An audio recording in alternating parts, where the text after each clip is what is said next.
সকাল সকাল শুরু করে দিয়েছি আমি আলু ধনেপাতা দিয়ে একটা তরকারি। তারপর বিস্কুটগুলো নিয়ে যাচ্ছি বাইরে, মা চা করেছে, চা খাবো। আজকে বোনের জন্মদিন, দিদি হ্যাপি বার্থডে বলেছে বলে দিদিকে একটু চুমু খাচ্ছে। তারপর চা খাওয়া হয়ে গেল, এদিকে পায়েসটাও হয়ে গেছে, পায়েসটাও নামিয়ে দিয়েছে। আর এদিকে বাজার থেকে এনেছে মিষ্টি, বোঁদে আর দুর্গাভোগ মিষ্টি, অনেক রকমের মিষ্টি এনেছে, আবার পনিরও এনেছে। আজকে শনিবার, মাছ হবে না, মাংস হবে না, সেই জন্য পনির এনেছে। আর এদিকে ঠাকুরের ফলটা ওর বাবা দিতে চলে গেছে আমাদের ঠাকুর বাড়িতে। আর এদিকে দুধ এনেছে, দুধটাও আমি একটু গরম করে নেব, ঢেলে নিচ্ছি কিছুটা। তারপর মেয়ে পরীক্ষা দিতে যাবে, আমার মা একটু টিপ দিচ্ছে, মেয়ে প্রণাম করছে জন্মদিন বলে। তো আমি পায়েসটা একটু খাইয়ে দিচ্ছি ওকে, তারপর যাবে পরীক্ষা দিতে। আর এদিকে দাদাভাই এনেছে কেক, আর আমারও স্নান করা হয়ে গেছে। তারপর এইগুলো মিলে দিয়ে আমিও একটু আর্নি করব। তারপর আমার মা রান্না হয়ে গেছে, এখানে বাসনগুলো মাজছে বসে বসে।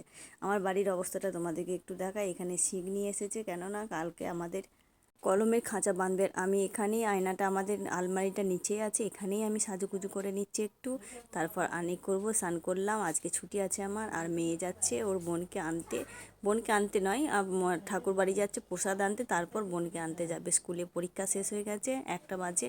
আর আমার বাড়ির অবস্থাটা কি খারাপ তোমাদেরকে তো আগেই দেখিয়েছি। তারপর সব কাজ ছেড়ে বসে আছি একটু রোদে, চুলটা যাতে শুকিয়ে যায়। শরীরটা খুব ভালো লাগছে না একটু, আর মনে মনে চিন্তা করছি বাড়িটা কিভাবে শেষ হবে।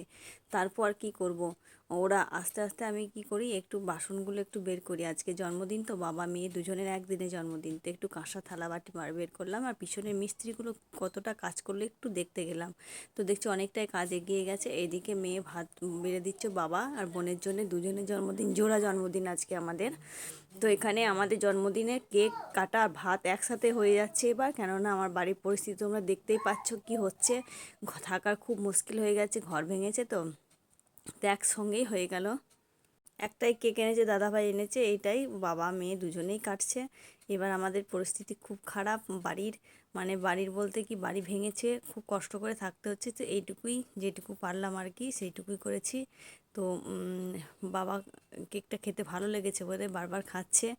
আর এদিকে ভাত দেওয়া হয়ে গেছে। তারপর খাওয়া দাওয়ার পর একটু আমার বরমশাই এখানে রোদে শুয়ে আছে, আমিও চলে আসলাম এই যে জমির মধ্যে। শীতের দিনে না এ রোদে শুতে খুব ভালোবাসে এখানে, আমি একটু চলে আসলাম রোদে বসার জন্য।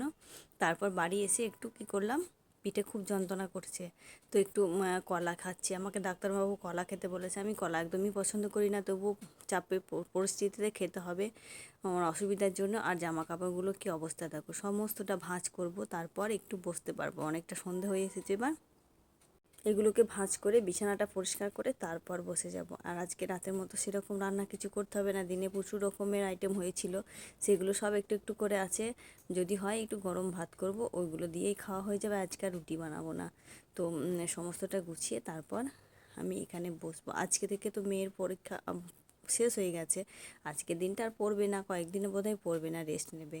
তারপরে এই মোজাটা না, মোজাটা এমন জায়গায় রাখতে হবে যেন খুঁজে পায়, ছোট জিনিস তো কোথায় ঢুকে যায় খুঁজে পাবো না। তখন আমার বাড়ি তোমাদেরকে দেখালাম কি অবস্থা জামা কাপড়ের সমস্তটা। আর আমার ছোটো মেয়ে এখানে ছোবড়াগুলো কাটছে, সন্ধ্যা দেবে, ধূপ দেবে বলে। ও খুব লক্ষ্মী, কেটে কেটে রেখে দিচ্ছে। আবার ওর দিদিভাই এনেছিল পেস্ট্রি কেকটা, ওটা সন্ধ্যার সময় কাটছে। বলতে দিদিভাই কেকটা একটু কাটি, দুপুরে বড় কেকটা কেটেছে, এখন এটা কাটছে। তারপর দিদিভাইকে কিছুটা খাইয়ে দিল, আমাকে খাইয়ে দিল, আমার মাকে খাইয়ে দিল। তারপর বন্ধুরা আমি চা খাচ্ছি। তো আমার মিনি ব্লগটা কেমন লাগলো বন্ধুরা কমেন্ট করে জানাবে।